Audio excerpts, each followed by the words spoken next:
He's been traveling across country since 2001. He's been walking and riding a bike, and he takes his canine family with him.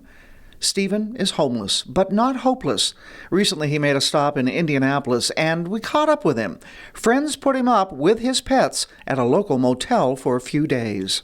Okay, we're here with Steve Floyd, and Steve has a lot of pets. How many pets do you have? At the moment, I think 10. 10 pets.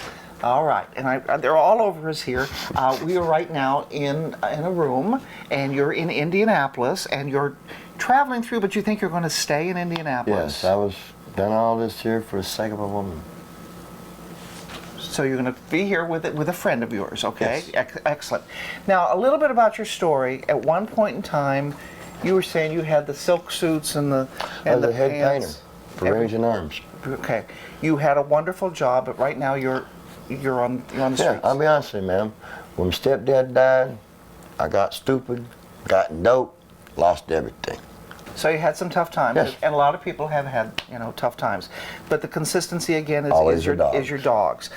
Even as a kid. Even as a kid, what do they give you? What do they give you? Friendship. Love. Undevoted love. Okay, this is the way I see it. Don't take this personal, ma'am, but I never have to question a dog's loyalty. Okay. People, oh, I'm your friend. Oh, I'll do that. And they turn around and stab you in the back. Yeah. Okay. Now, here's another question. Since you've been, and your mode of transportation is what? Walking around there. Walking, or you have a bike too, don't you? Yeah, I have a bike. You're walking. I just got that recently. From what I've seen, people who maybe don't have a job are spending a lot of time with their animals, maybe on the street. The animals really like it because you're with them all the time. Is that right? Yes. Him, I can't even be out of his sight. I heard him crying earlier when he was out of sight for a little while. So you're the pack leader. They love you. They know me as Alpha. Okay. All right. What's your future going to be? Well, ma'am, my future is just like the lady that first brought me up here to get my ID and look for a job. And keep your pets. Yes.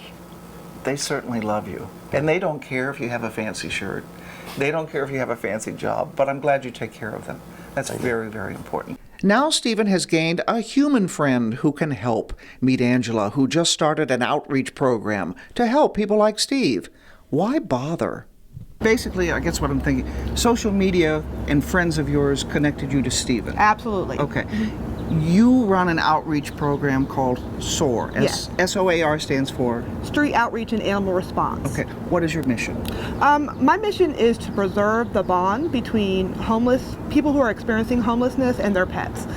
So most of my clients are people who sleep out, and then I have some that have lost a home and will need to go into treatment programs or job readiness programs, which require shelter. Some individuals will choose to sleep out instead of doing the shelter program that may give them stability. Because they'd be separated from their pets. Right. Now, and this is happening all over the country. I mean, this is, absolutely. So you could be a role model for what you're doing to help people who are homeless who have pets for every city in the country. Oh, I would love that. I would love to show other organizations through social media. I've seen, I used to do street outreach only, and I've seen in other states, other groups doing street outreach, which is amazing. It's cool to see that people are doing that other places, and I would love to help anyone that would like to know how to be more responsive to the animal needs as well. Okay. Some clients have, mental health issues or former veterans. The animal is actually serving a purpose. Yes. And so we want to keep that bond preserved. The other thing is that most of the animals that come to the homeless are strays.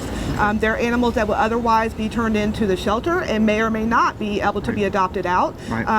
I have a lot of animals that are under socialized that homeless have taken on, and they do very well. They do. This is Trish the fish. She's awesome. Okay. And this is one of Stephen's little doggies right here. Yes. Okay. A few weeks have passed, and here's your update on Steve's situation. Angela and SOAR got his animals vetted and neutered, and Steve's looking for a job, and he's got a small home, too.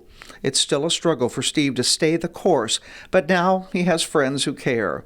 Home is where the heart is, And of course, where your pets are, too.